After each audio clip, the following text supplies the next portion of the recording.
remember, there's more to life than your career. You know, it's like there's I think of it as sort of three legs of the stool, I guess, because you can have a three-legged stool. I don't know if maybe a four-legged one is better, but we'll just say this is a three-legged stool. You know, there's like your career, there's your physical and mental health, and relationships. And all three of those things are important. But actually, I would say that like career is like the third priority for me, even though, you know, I talk about it a lot and think about it a lot. For me personally, like relationships, like my family is the most important thing. I could have all the success in the world, but if it came at the cost of my wife and our son, then I would be miserable and it would mean nothing to me. You know, like think about how many people in, say, Hollywood, you know, have achieved all kinds of success. They're super wealthy and famous. Do they seem like happy people? You know, I don't know them personally, so maybe they are. But you see these people with like a string of failed marriages and stuff, and, you know, having some kind of public freak out. And I don't know. I think there's a lot more to life than having, you know, quote unquote success. So that's number one. And just think about, you know, what actually makes you happy. And for some people, you know, everybody's three-legged stool is going to look a little bit different. But for me, priority number one is like family.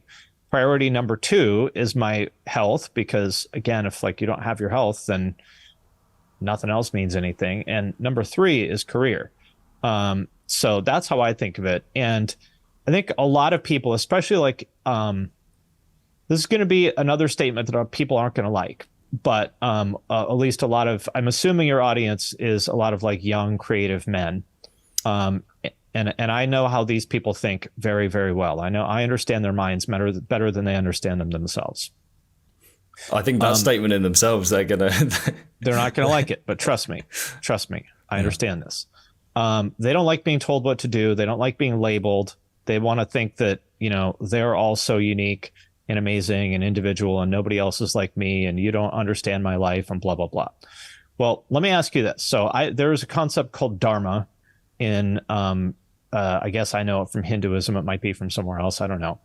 But I remember hearing this many, many years ago. So dharma basically means like the path that you are, you know, I'm not religious, but, you know, they would say like that God has put you on, but I'll say whether it's God or not, I don't know. But the way that this person put it is like, think about it this way. Bees live in hives and they make honey. Beavers live in dams and build lodges and chew on sticks and whatever. You know, cows eat grass and they make milk and blah, blah, blah. So every other organism has a dharma. Why would you think that humans don't? Like, I think humans are maybe a little bit more complex than bees. So maybe like the range of possible paths might be broader. But I think a lot of people don't want to believe that the conventional wisdom might be true and that maybe having a normal job and a normal family and living in a normal place doing normal things, there's a reason why the vast majority of people are happy doing that. And it's more likely that you are one of them than not. You might not be so special as you think. And I say that because many times in my life, I thought that I knew better and I wouldn't listen. I thought the conventional wisdom was bullshit. And I thought, well, I don't have to do things the way that everyone says. And I'm so different and special. Like everyone thinks this, but I know blah. You know, everyone thinks X, but I know Y. And again and again and again, I've been slapped in the face and confronted by reality that I don't know shit. And that actually the conventional wisdom tends to be right. So I think it's very tempting to think that, like, they'll say, oh, I don't care about having a family. It's just my music. That's all that matters to me. Okay. I know that's how you feel right now, but you might change your mind, you know, at a certain point.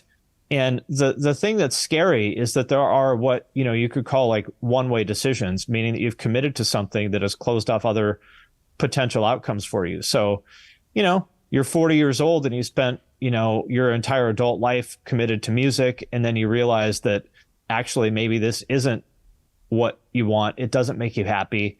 And you've gone so far down this path because you sort of didn't ask yourself this question along the way of like, is this really what I want? And then having to like reboot your life at 40 years old is scary and hard. So my advice for anybody is just be humble and question the things that you think you know, because especially young men, we are fucking stupid and hard-headed and stubborn, and we don't listen.